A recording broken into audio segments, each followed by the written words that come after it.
Hello everyone, and welcome to Downhaven Entertainment. Today we will be reviewing Gravity and Getaway.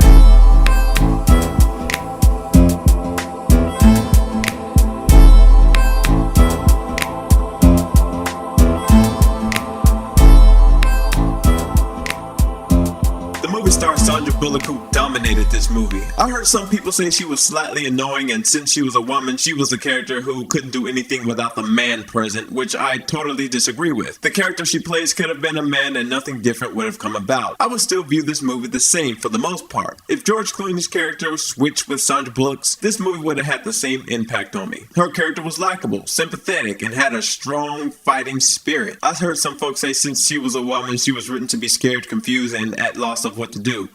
Are you serious? If you're new to spacewalk and you were placed in her shoes with debris crushing your ship to shreds, which forces you to flip uncontrollably into the empty void of space, you think you're gonna keep your cool? You weren't trained for that. Come on, I don't care if you're a man or a woman. That chick went through hell, and some folks are complaining because she's scared. This chick goes through character arcs that define human nature. Did she need a little help?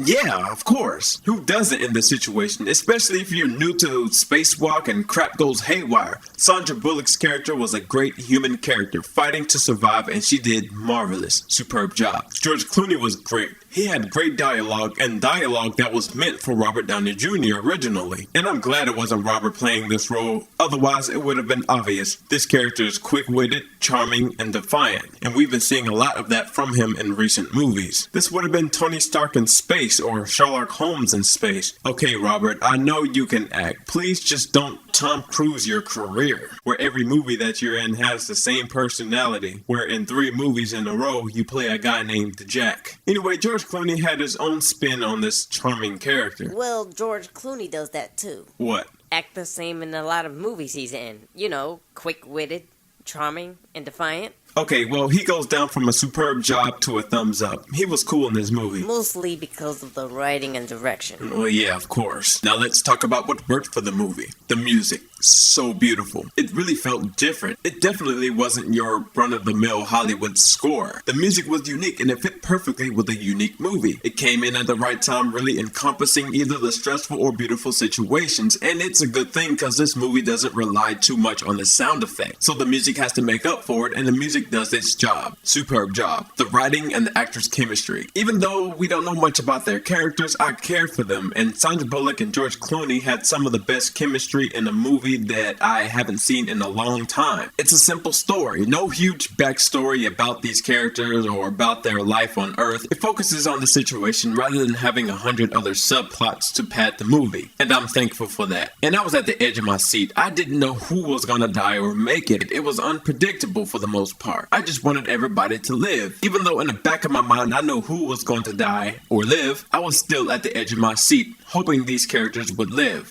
or die. Superb job. The special effects were top-notch in this movie. This movie was 90% CGI and totally understandable. And the thing with CGI is that if you're going to do CGI, you better do it right, unlike other movies. This movie CGI is done effectively, beautifully, almost perfect. I don't know how they pull this crap off, putting real actors' heads on a CGI body on top of CGI backdrop. Beautiful. At times, which was most of the time, I couldn't tell what was fake. Especially with the first 20 minutes of this movie only had like one cut throughout. I mean, they go from outside these space helmets to inside the space helmets, then back out again. And it was done seamlessly. Superb job. Now let's talk about what didn't work.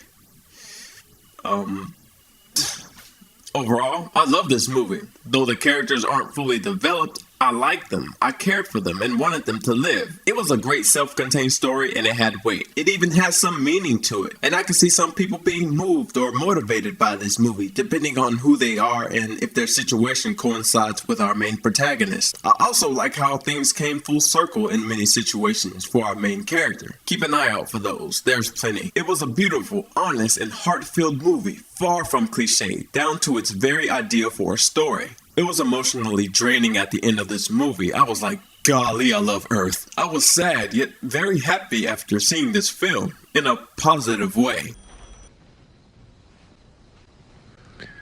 What? What's wrong? I just saw Gravity. Well, don't feel sad. I mean... No, it's not that. I feel great.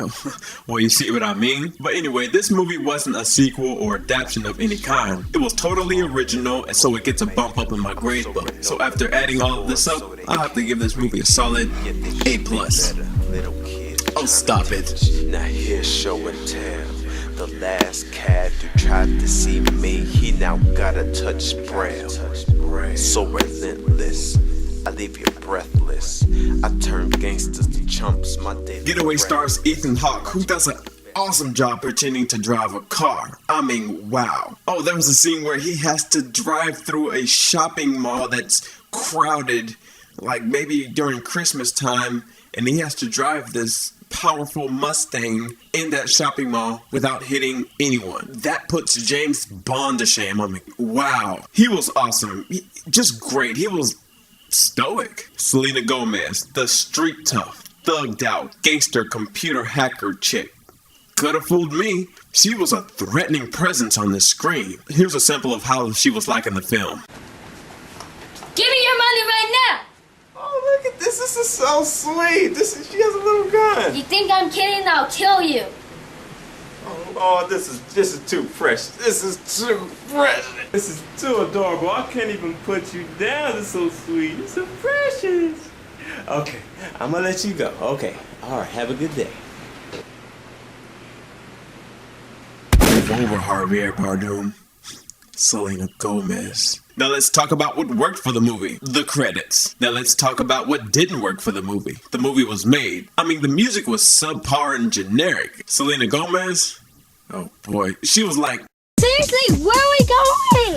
Go that way! Go that way! Stop the car, you jerk! I hate you. Oh my gosh, what's going on?